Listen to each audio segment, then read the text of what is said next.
नमस्कार दोस्तों, SGM education रे यूट्यूब चैनल पर आपका हार्दिक स्वागत है। जैसा कि आज बड़ी खुशी की बात है, बड़ी खुशी का दिन है हमारे लिए कि जिस फर्स्ट ग्रेड के लिए हमारा ये स्पेशल बैच चल रहा था उसकी विज्ञप्ति भर्ती जो आउट हो चुकी है। कल उसके सभी पदों का विवरण और जो सिलेबस आदि है वो आपका डाल दिया गया था। 28/4/2029 को हमको सब सूचना मिल गई है। 5 मई से और 4 जून तक उसके फॉर्म भरे जाने हैं आदि सभी बातें हमें पता है। और सौभाग्यवश हिंदी साहित्य की ही सबसे ज़्यादा वैकेंसियाँ हैं, इसलिए सभी जो हिंदी के स्टूडेंट हैं, हिंदी के विद्यार्थी हैं, उनसे मेरा अनुरोध है कि आप अपने इस चैनल को सब्सक्राइब करें और विस्तृत हिंदी साहित्य को पढ़ें, क्योंकि जैसा कि हम संपूर्ण पढ़ेंगे तो कहीं से भी कैसे भी प्रश्न क्यों नहीं पूछे जाए, हमारे लिए वो अधिक हेल्पफुल होंगे। इसलिए आप मन लगाकर पढ़ें और कोई समस्या है तो आप कमेंट से बताएं। सेकंड ग्रेड, फर्स्ट ग्रेड और रीट आदि भर्ती परीक्षाओं के लिए हमारा ये स्पेशल बैच है। तो देखिए, इस स्पेशल बैच में जो हमारा टॉपिक चल रहा था वो काव्य शास्त्र का अलंकार था और अलंकार की कड़ी में अलंकार को लेकर विद्वानों के मत, अलंकार की परिभाषा, अलंकार के भेद और अलंकार के भेदों में उसका जो शब्द अलंकार है उसके भी 4 भेद, जिसमें अनुप्रास, यमक, श्लेष और वक्रोक्ति को हमने पढ़ा। और फिर अलंकार का दूसरा भेद जो अर्थ अलंकार है उसे हम पढ़ रहे थे। तो अर्थ अलंकार के भी हमने 6 भेद पहले पढ़ लिए थे, जिसमें आपने उपमा को पढ़ा, रूपक अलंकार को पढ़ा, जिसमें आपने संदेह और भ्रांतिमान अलंकार को पढ़ा, उत्प्रेक्ष्य अलंकार को पढ़ा और विभावना अलंकार पढ़ा। अब उसी कड़ी में अगला अपना जो अर्थ अलंकार है विरोधाभास अलंकार, विरोधाभास, और अगला आपके असंगति अलंकार। देखिए, जैसा कि हमारा प्रयास रहा है कि हम जो अलंकार का नाम है उसी के माध्यम से अलंकार को समझने का प्रयास कर रहे थे और वो काफी हद तक हमारा जो प्रयास है वो सफल भी रहा।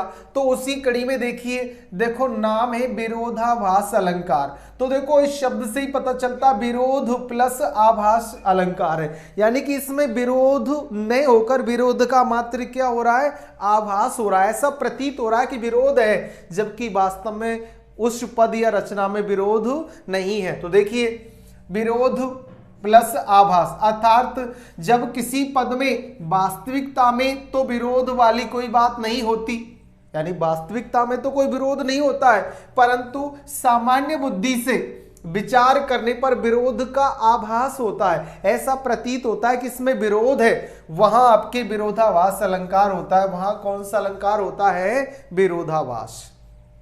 अथवा हम कह सकते हैं कि जहां पद या रचना में वास्तविक विरोध न होते हुए भी विरोध की प्रतीति हो, विरोध का आभास हो, वहां आपके विरोधाभास अलंकार होता है। और विरोधाभास अलंकार के उदाहरण देखें, जैसे या अनुरागी चित्त की गति समझे नहीं कोई, ज्यों ज्यों बूढ़े श्याम रंग त्यों त्यों उज्जवल होए, यानी कि भगवान श्री हरि विष्णु या श्री कृष्ण के भक्ति में लगे हुए इस मन की गति को, स्थिति को कोई नहीं समझ सकता। जैसे जैसे ये मन भगवान श्री श्याम सुंदर में, श्री कृष्ण में डूबता है, उनकी भक्ति में डूबता, वैसे वैसे क्या होता जाता है, उज्जवल।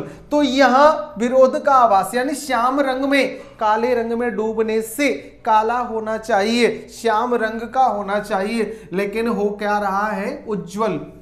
तो यहां वास्तविकता में विरोध न होकर विरोध का आभास होता है सामान्य बुद्धि पे सोचने पर। बाकी देखा जाए तो भगवान श्री कृष्ण या हरि विष्णु की भक्ति से मन का उज्जवल होने का भाव है यहां, इसलिए यहां वास्तव में विरोध न होकर विरोध की प्रतीति या आभास, इसलिए यहां विरोधाभासी अलंकार होगा।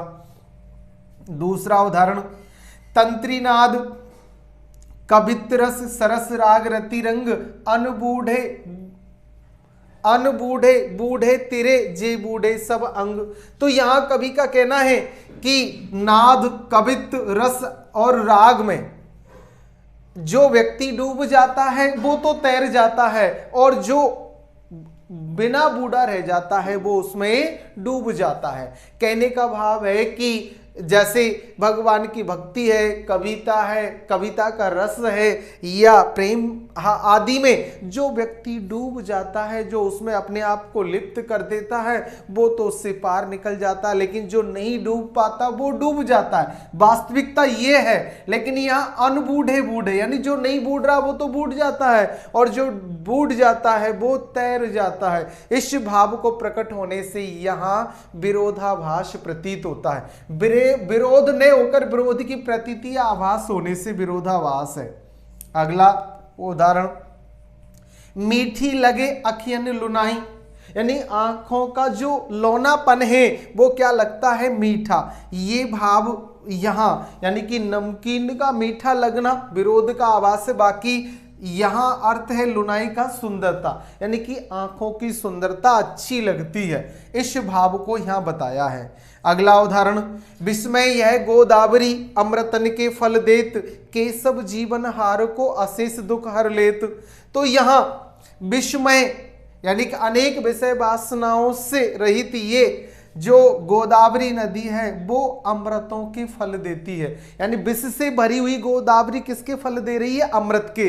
तो यहाँ विरोध का आभास है। बाकी भावना यह है कि हमारी विषय वासनाओं को हम लेकर गोदावरी में भगवान को स्मरण करते हुए स्नान करते हैं तो हमें अमृत फल प्राप्त होता, अर्थात हमारी विषय वासनाएं हमसे दूर हो जाती है। इस भाव से यहां वास्तव में विरोध ने होकर मात्र विरोध का आभास या प्रतीति हो रही है, इसलिए यहां कौन सा अलंकार होगा, विरोधाभास। अगला उदाहरण, सुलगी अनुराग की आग वहां, जल से भरपूर तड़ाग जहां, यानी कि यहां जल से भरे हुए तालाब में आग के सुलगने का भाव है। तो यहां विरोध का आभास है, विरोध की प्रतीति है। वास्तविकता है जहां अनुराग का तालाब यानी प्रेम का तालाब था, वहीं अग्नि का लगना, यानी कि जो प्रेम की विरह भाव है, विरह की अग्नि उसके लगने का भाव है। तो इस प्रकार हमने देखा इन उदाहरणों में कि यहाँ वास्तव में कोई विरोध नहीं होकर मात्र विरोध की प्रतीति या विरोध का आभास है, इसलिए यहाँ विरोधाभासी अलंकार है। इसी अलंकार के समान ही दूसरा जो अलंकार है वो है असंगति अलंकार। तो देखो नाम से ही हमें अलंकार को समझना है। असंगति, संगत तो वो होता है जहां सभी कार्य ठीक ठाक हो, जैसे माना कि खाना पेट में खाया तो पेट का ही भरना, जैसे कोई वस्तु यहां रखी गई तो यहीं रखी रहना, कोई क्रिया यहां हो तो उसका प्रभाव भी यहीं होना। लेकिन संगत तो स्थिति ये है, और असंगति का भाव है कि एक कार्य यहां तो कारण कहीं और, वो स्थिति हो, वहां क्या हो जाता है, असंगति अलंकार। जैसे जब किसी पद या रचना में किसी कार्य का अपने मूल स्थान से हटकर किसी अन्य स्थान पर घटित होना पाया जाता है, अर्थात जो काम जहां होना चाहिए वहां नहीं होकर किसी अन्य स्थान पर होता है तो वहां असंगति अलंकार माना जाता है। जैसे माना कि खाना मैंने खाया और जितने भी विद्यार्थी पढ़ रहे हैं सबका पेट भर गया, तो ये हमारा कौन सा अलंकार हो जाएगा, असंगति। कहने का मतलब कार्य कहीं हो रहा है और उसका प्रभाव कहीं और दिख रहा है, इस प्रकार कौन सा अलंकार होगा, असंगति। जब किसी पद या रचना में कार्य का अपने मूल स्थान से हटकर किसी अन्य स्थान पर घटित होना पाया जाता है, अर्थात जहां काम होना चाहिए वहां नहीं होकर किसी अन्य स्थान पर होता है, तो वहां कौन सा अलंकार हो जाएगा, असंगति अलंकार। जैसे उदाहरण देखें, हृदय घाव मोरे पीर रघुबीरे, यहां लक्ष्मण जी के शक्ति लगी, तो लक्ष्मण के शक्ति लगने के बाद जब उन्हें सुसैन वैद्य द्वारा ठीक किया जाता और उन्हें होश आता है तो पता चलता है कि हृदय में घाव तो लगा है लक्ष्मण के, इंद्रजीत द्वारा चलाई गई शक्ति का, लेकिन उसकी पीड़ा, उसका दुख किसने भोगा, भगवान श्री राम ने। क्योंकि शक्ति लगते ही लक्ष्मण तो बेहोश हो गए, उन्हें तो पता ही नहीं था कि क्या हो रहा है, और उनके दुख में, उनके विरह में, उनकी याद में भगवान श्री राम अत्यधिक रोते हैं, दुख उठाते हैं। तो वो भाव है कि हृदय का घाव तो लक्ष्मण के था, लेकिन पीड़ा किसने उठाई, भगवान श्री राम ने। तो कारण तो यानी कार्य यहां और कारण कहीं और झलक रहा है, तो इस प्रकार यहां कौन सा अलंकार हो जाएगा, असंगति। अगला उदाहरण, द्रग ऊर्जत टूटत कुटुम जुरत चतुरचित प्रीत परत गांठ दुर्जन ही दई नई यह रीत। यानी कि द्रग ऊर्जत, नेत्र जैसे ही उलझते हैं टूटत कुटुंब, तो कुटुंब ही क्या हो जाता है, टूट जाता है। जुड़ तो क्या रहे हैं नेत्र और टूट क्या रहा है, परिवार या कुटुंब। जुरत चतुरचित प्रीत, जैसे ही चतुरता से चित्त में प्रेम भाव जुड़ता है तो ये स्थिति हो जाती है। परत गांठ दुर्जन ही है, और दुर्जन व्यक्ति है उसके हृदय में गांठ पड़ जाती है, अर्थात तो वो प्रेम को बैर में बदल लेता है। दई नई है रीत, ऐसी ये नई रीति है। कहने का भाव, नेत्रों के उलझने से कुटुंब का टूटना ये असंगत था, और जहां चित्त में प्रेम होने पर भी गांठ का भाव होना या विरोध भाव होना, तो इस प्रकार यहां असंगति अलंकार होगा। अगला उदाहरण, सीतैले 10 गंध गयो पे गयो है विचारो समुद्र बांध्यो। तो आपने रामचंद्रिका में ये पढ़ा है कि सीता जी को लेकर तो कौन गया था, 10 कंध यानी रावण, लेकिन सीता जी को प्राप्त करने के लिए भगवान श्री राम सुग्रीव आदि की सेना के साथ जो समुद्र पर क्या बनाते हैं, सेतुबंध, जो सागर के ऊपर जो पुल बनाते हैं, उसी को लेकर यहां कहा गया है कि सीता जी को ले जाने का कार्य तो रावण ने किया, तो ले जाने वाले जो व्यक्ति है, जो जिसने ऐसी कोई दुष्क्रिया की है, उसे बांधना चाहिए था, लेकिन बांध क्या दिया, समुद्र। तो कारण तो यहां कार्य कहीं और घटित हो रहा है, इसलिए यहां कौन सा अलंकार हो जाएगा, असंगति। अगला उदाहरण, कोयल काली मतवाली है आम्र मंजरी झूम रही।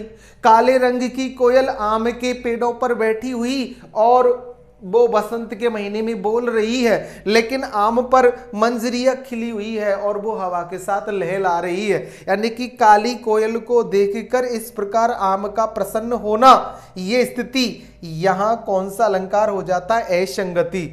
कोयल काली मत वाली, मस्ती में मस्त, लेकिन झूमने का काम कौन कर रही है, आम की मंजरियां, आम की डालियां। अगला उदाहरण, राज देन कहूँ शुभ दिन साधा कहे हो जान बन के ही अपराधा। यानी कि भगवान श्री राम को अयोध्या का राज्य देने के लिए निश्चित शुभ दिन जैसे ही महाराज दशरथ द्वारा निश्चित किया गया, तो जिस दिन भगवान को अयोध्या का राज्य देना था उसी दिन उन्हें वनवास मिल गया। अर्थात जो कार्य होना था उसका कारण दूसरी जगह घटित हो गया। तो यहां राज्य देने का अयोध्या का भाव था, लेकिन दे क्या दिया, वन का। इसलिए यहां कौन सा अलंकार हो जाएगा, असंगति। अंतिम जो उदाहरण देखें हम, सुधि आए सुधि जाए। तो सुधि यानी कि जैसे ही नायक को नायिका की या नायिका को नायक की याद आती है, तो उसकी सुधि यानी उसके होश हवास ही वो अपनी चंचलता ही खो देती है। तो यहां शुद्ध आने से तो शुद्ध आनी चाहिए थी, लेकिन शुद्ध आने से शुद्ध क्या होती है, चली जाती है। इसलिए यहां कौन सा अलंकार होगा, असंगति अलंकार। यानी कि हमने देखा कि जहां किसी पद या रचना में कार्य एक जगह घटित हो रहा, लेकिन उसका प्रभाव, उसका कारण दूसरी जगह घटित हो, तो वहां असंगति अलंकार होगा। इसी प्रकार ये विरोधाभास और असंगति अलंकार को हमने समझा। विरोधाभास अलंकार में वास्तव में विरोध ने होकर विरोध की प्रतीति होती है, विरोध का आभास होता है। और असंगति अलंकार में कार्य और कारण की संगति नहीं होती है, कार्य कहीं और कारण कहीं और घटित होता है, इसलिए असंगति अलंकार होता है। इस प्रकार हमने अलंकार में अर्थ अलंकार के 7वें और 8वें भेद यानी कि विरोधाभास और असंगति अलंकार को समझा।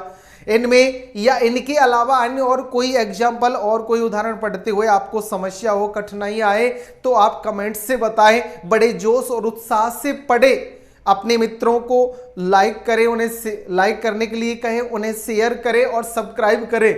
अच्छा पढ़े, आगे बढ़े। धन्यवाद।